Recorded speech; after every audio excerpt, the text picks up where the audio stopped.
Oh, ayan na siya oh. Hindi lang basta naka-hard hat, naka-gloves pa. May arm sleeves. Parang superhero sa site. Oh, di ba? Akala nyo lang lalaki ang kaya magtali ng rebar, yung bakal, yung anilyo. Hindi ah. Tingnan mo to. Oh, di ba? Isang ikot lang, dalawa, tatlo. Parang gijudo na yung tie wire ah. Oh, di ba? Parang nag-aayos lang. Oh, 'di ba? O baka mamaya may bonus pa yung design niya sa pagtatali. Pang-exhibit na.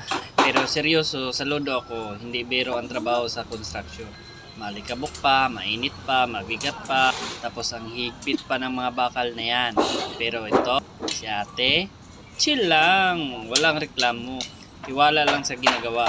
Ito yung mga taong bihira nating mapansin. Pero sila yung literal na bumubuo sa tinatayuan natin. So next time na pumasok kayo sa building, isipin nyo, baka si ate ang nagtali ng bakal sa ilalim niyan. Astig kati, di ba? Pwede kaning pang marbles sa susunod na rebar woman. Oh,